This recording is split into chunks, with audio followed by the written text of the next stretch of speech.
Hey guys, welcome back to the Roissy Reader. Today's installment is one of my all-time favorites from the archives, and it's called Chicks Dig Jerks, Game is Its Own Status, another one from the Chicks Dig Jerks series. And this was published on July 29th, 2010. I love the Chicks Dig Jerks series. Why? Because nothing better reveals the actual, instead of professed, sexual preferences of women than the real-life men they boff. And quite often, those men are the bunghole of society. Today's installment would be frickin' hilarious if you weren't so bloody violent. It's still a knee slapper. Two pretty girls enter the ring to fight over one thug wannabe. One girl will not leave, killed when the other girl stabbed her in the chest with a kitchen knife and left her to die in the street. It starts with a love triangle, always best for bringing out the drama. And I quote, "He did it again," Sarah told her best friend. Her boyfriend, Josh, kept saying she was the only one.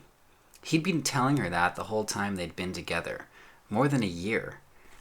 But that day she found out he'd been hanging out with his ex, this girl named Rachel. All morning, she suffered through school. Rachel was texting Sarah, boasting that Josh was with her again. Unquote. One of the leading indicators of alphaness is how many women fight over your asshole affections. Quote, "I'm so over it," Sarah said. Unquote. Maxim number 73. When a girl emphatically insists she is so over you, she's never been more into you. Quote, "He did it again," Rachel said. Her boyfriend Josh had slept over the night before and then bolted. He swore he cared about her, but it did not feel that way. Worst of all, she kept finding evidence that he was still seeing his ex, this girl named Sarah. Unquote. Play is gonna play. Quote, "For months, Rachel's friends had been telling her to forget about Josh. She could have any guy she wanted." Unquote. It's true. These pretty girls who pine for low-life assholes have lots of choices in conventionally defined high-quality men, yet they cling like baby chimps to their jerk lovers. "What's up with that, B?"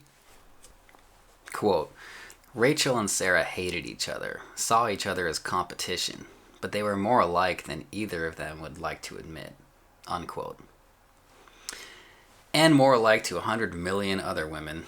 Once you strip away the packaging and the cocktail party fluff, women are essentially interchangeable. Players know this, which is why they swim in pussy, while romantic idealists struggle to claim one over-harvested plot of poon. So who is this dashing Lothario that girls love with all their hearts and open snatches?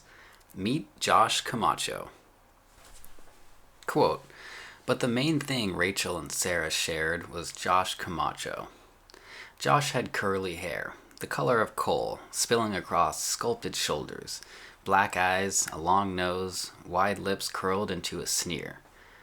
His dark jeans hung low on his slim hips. He stood about 5'5", but walked with the swagger of a bigger man. Josh loved posing for cell phone portraits, flexing his biceps, waving a gun, showing off the tattoo that arcs across his back in high-inch Gothic letters, Camacho. While seeing both Rachel and Sarah, Josh kept up a relationship with a third teenager, a girl he called my baby mama. They'd had a son together. He spent time with the baby, but didn't pay child support. For a while, in high school, Josh cooked at a Chick-fil-A and Pollo Tropical, but after graduation, he didn't go to college, didn't have a steady job or a car." Unquote. Chick-fil-A. That's high status, ladies. Here's a photo of the three lovebirds. So what does this guy bring to the table? Let's see. Good looks? Not really. He's got the skinny man six-pack thing going for him, though. And of course, the exotic allure. Money? Nope. Job status? No. Social status? Not any societally approved status, but he does have multiple women chasing him, which is a powerful form of social status. In fact, the most powerful kind. Fame? Well, not when this was going down. But now he's been pre-selected through the roof.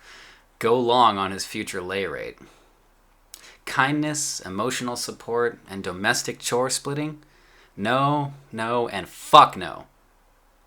Looks to me like this guy doesn't offer women much of anything if we go by what women, and the entire cultural apparatus, tells us that men should be offering them. But wait, there's more. Here is what Senor Camacho does bring to the table. A cocky smirk. A righteous tattoo. Because how better to advertise your reproductive fitness than a self-referential tribute etched into your back? A cool, unflustered demeanor. He knows the pussy is coming, so why sweat it? And game. Oh yes, my friends, this kid has got game. And got it good. Keep reading for a prime example. A lot of doubters in the efficacy of game insist that game is a charade that only works in the short term to fool women, and that women will eventually figure out the man doesn't have real high status. Stories like this one put the lie to that thinking. Game is its own status. The mere application of game is a demonstration of status, and not just a proxy for status. A cocky smirk and a devil-may-care attitude is as much real male status as a big bankroll. Often it's higher status. See Mark Zuckerberg. This loser thug gets more and higher quality, yes, higher quality pussy than a fucking billionaire. And the continual application of game causes it to become second nature, an unthinking process, so that it is no longer a deliberate mimicking of the alpha traits women love, but an extension of a man's nature. Josh Camacho may have been born with some natural game, but undoubtedly his first successes with women reinforced whatever latent confidence he had, and the smirk that started as an effect soon became a subconscious reflection of his weighty ballsack and supercharged ego. Game will do the same for any man. The successes with women build on each other until your alpha pose isn't a pose anymore. The opposite is also true. Continual failures with women will build on each other until the latent baby beta in you grows and consumes your soul. Conclusion. If you want to nail good-looking women as efficiently as possible, and to keep them around fighting for your attention, start with learning game. Game and charisma takes about 1 to 6 months to begin seeing results. Money, 5 to 50 years to earn enough to make a difference in attracting women. High status professional career, 4 to 12 years slogging through academia for the proper credentials. Fame, super low odds. Good looks, luck, or plastic surgery. It's a no-brainer. Furthermore, if you want to bang the hottest babes, learn uncaring asshole game. The hotter the girl, the more she will tingle for an unrepentant asshole. Corollary. If you want to date haggard cougars who've been plunged like a backed-up toilet for 20 years and would settle for any old kind-hearted beta to help raise their bastard spawn, then skip the asshole game. It's overkill. What was it about Josh that was so alluring? What made the girls swoon and dream of him at night and exclaim their undying love and tell their friends and family that he's special, you don't see what I see in him, and stab a competitor in the heart in a jealous rage? Well, here's a telling glimpse at the source of his power. Quote, Sarah texted Josh at 1:06 p.m. Whatever, Josh. You get so mad at me for everything, but you don't give a shit when she puts something up or says something. You always believe her. 1:08 p.m. It's like no matter what I do, she's always that much better. 1:13 p.m. All we fight about is her and something that has to do with her, and it sucks. I hate fighting with you. I love you so much, but this shit hurts. Hours passed. Sarah tried again. 6:36 p.m. You say you love me, but you don't even have the decency to text me back? Finally, at 8:02 p.m., Josh typed, "Bring the movies." Unquote. Bring the movies. Step aside, Skittles, man. There's a new kid in town. Bring the movies, man. This kid has mastered laconic text game. Overgaming man should take note. In the future, whenever I hit a stumbling block with a woman I'm trying to bed, I'll remember the philosophy of bring the movies, and instantly my game will tighten and my lady killer attitude will reassert itself. Damn, this chick isn't calling me back? Wait, bring the movies. 3 dates and we still haven't banged. Bring the movies. How do I reply to this weird text from her? Bring the movies. She's trying to make me jealous flirting with another guy. Bring the movies. She refuses to do anal. Bring the movies. What else did Josh Camacho have going for him that girls found irresistible? He understood female psychology and used that knowledge to his advantage. Quote, when a teenage girl feels another girl is intruding on her territory, when she feels someone is disrespecting her, those are the things that upset them the most. Josh Camacho may have understood this, though later he denied saying it. His girlfriends remember him declaring, if you love me, you'll fight for me. Unquote. Is this manipulation or romance? Whichever it is, in-demand girls can't get enough of it. Quote, Sarah was her dad's sidekick.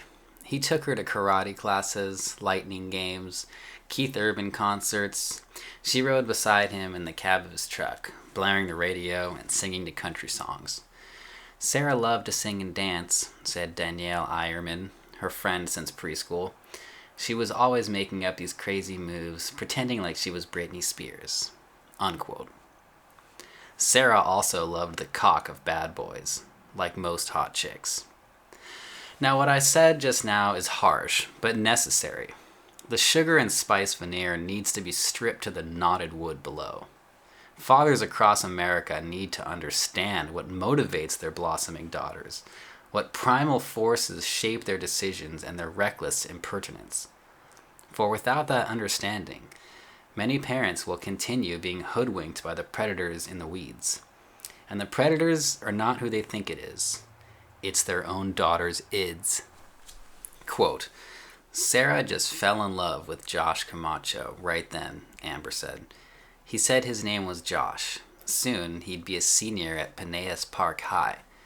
2 months later, Sarah told her parents she wasn't sure she still wanted to be a veterinarian. She didn't know what she wanted to do, really, except transfer to Peneus Park. Unquote. Feminists wept. And yet, I'm sure they'll find some way to rationalize the patriarchy for being at fault of dashing this young girl's career dreams. Must be a stereotype threat or something. Josh's command of game is obvious in the below quote. And I quote, Josh and Sarah flirted throughout the summer, but that fall at Peneus Park High, he would hardly acknowledge her. He would just cut his eyes at her, Amber said, and tip his chin. In November, they finally got together, but even then, he would never hold her hand or walk with her, claim her in front of other people. Amber said, when they were alone, he was all over her. Unquote. PDA is beta. Josh understood this. Quote, everyone said Josh was Sarah's first kiss, her first boyfriend, her first everything. He made her feel beautiful, like she mattered. But her friends were worried. The first sign was when Sarah started wearing pants. Sarah always wore shorts, even in winter. Josh didn't want other guys to see her legs, Amber said. He started telling her who she could hang out with and who she couldn't. Unquote. Chicks like to be led by men with psychosocial dominance. Josh understood this. Quote, Sarah started spending all her time with Josh. She was so scared of losing him that she was losing herself. Unquote. Chicks love the drama of unstable relationships. Josh understood this. Quote, Josh saw himself as tough and streetwise. Sarah pretended she was too. On her cell phone, she stored photos of Josh apparently smoking pot, Josh waving a gun. She downloaded hip-hop songs like Stop Calling Me and Chopped and Skewered. Unquote. Chicks love men with strong identities. Josh understood this. So where was Sarah's father in all of this? And I quote, she begged her dad for a pit bull. You gotta be joking, he remembers saying. He referred to Josh as the rat. He kept telling her, that boy is no good. But she was in love, Charlie Ludeman said. You can't do nothing about a teenage girl in love. Unquote. The rat. Pretty accurate description. Okay, so the father was aware this kid was a loser. But he sounds stupid. Can't do nothing. So it's likely he didn't have the brain power to figure out a plan of action. It's too bad because there is something you can do about your teen daughter in love with a bad boy. You can ritualistically humiliate him in front of her. Nothing drains the passion from a girl's love faster than a public diminution of her lover's status. So let's see if the father took my advice. Quote, he couldn't keep Sarah away from Josh, so he invited Josh over for dinner, took him to ball games, etc., to keep an eye on him. Don't let nothing happen to her, he said. Unquote. Nope. Instead, he elevated the kid's status and welcomed him into the family. Dumbass. So how'd that "don't let nothing happen to her" work out for you, Pops? Quote, Sarah had never been in any kind of trouble, but now that started to change. In the first 6 months she was with Josh, police interviewed her 6 times, all over public confrontations. She and Josh screamed at each other at intersections, yelled at Josh's baby mama in the parking lot of the movies. Once, Sarah said Josh had punched her in the face and he admitted it. Her parents wanted her to press charges, but Sarah wouldn't. Unquote. Chicks fall in love with men who hit them all the time. It's the dirtiest little secret about female psychology that feminists try so desperately to keep hidden from public consciousness. I'm not surprised Sarah balked at pressing charges. Quote, the next time her name was in a police report, Rachel's was in it too. Unquote. Catfights are sexy until someone's pierced heart is spurting blood onto the street. Quote, soon a comment appeared under Rachel's post. It suggested that Josh had found better. It was from Sarah. Unquote. The biggest misogynists are always other women. Quote, Sarah didn't feel she was worthy of Josh. Without a job or a car, how could she compete? Plus, she told her friends she still had a curfew. Rachel was so much prettier, she thought.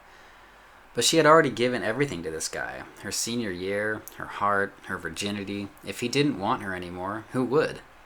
Rachel was cocky. How could Josh want anyone else? Look at her. She had her own car and her own apartment. She was much prettier than Sarah. Unquote. Camacho was playing these 2 girls like a fiddle. Master game. And all it required was an aloof attitude, an amused demeanor, and a terse communication style. Quote, about 11 p.m., the time Sarah was supposed to be home, she and Josh were playing Wii at his sister's house when headlights pierced the windows.